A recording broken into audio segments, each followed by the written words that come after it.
అన్న మీరు ఈ మందులైతే ఏం పిచికారీ చేయలేదు, చేయాలా అయినా మేము స్ప్రే చేయలేదు.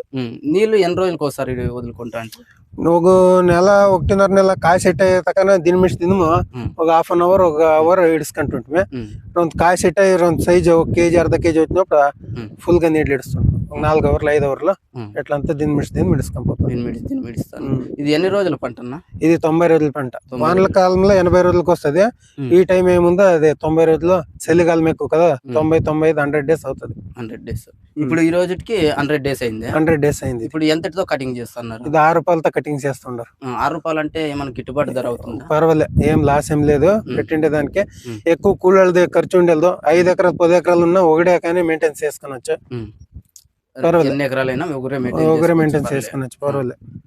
ఈ 2 ఎకరాలకు కలిపి ఎంత ఖర్చు వచ్చింది? నాకు ఖర్చు వచ్చి ఒక 40,000 ఖర్చు వచ్చింది. 40,000 2 ఎకరాలు. ఇప్పుడు దిగుబడి అంటే సొంతం గొబ్బరం ఉండేది కాబట్టి 40,000 ఖర్చు వచ్చింది. గొబ్బరం కొనుక్కొని వేస్తే ఎక్కువ ఖర్చు వస్తుంది. సొంతం గొబ్బరం ఉండే కదా, దానికి వచ్చి ఒక 40,000 ఖర్చు వచ్చింది. ఇది ఒక ఎకరానికి దిగుబడి ఎంత వస్తుందన్న? ఇది ఎకరానికి వచ్చి 10-12 టన్నులు వస్తుంది. 10-12 టన్నులు. ఇప్పుడు ఈ రోజు కటింగ్ చేస్తున్నారు కదా, ఎన్ని క్వింటాలు కావచ్చు? ఒక 20 టన్నులు లెక్కించాను. 20 టన్నులు అంటే 6 రూపాయలతో 6 రూపాయలతో ఇచ్చాము.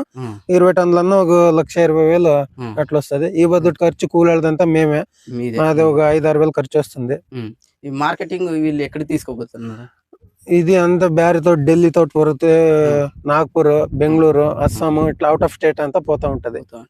తమిళనాడు ఇట్లంతా పోతా ఉంటది. దళాళి ముఖాంతరం అమ్ముస్తాం. వాళ్ళే వచ్చి ఇక్కడికి తీసుకు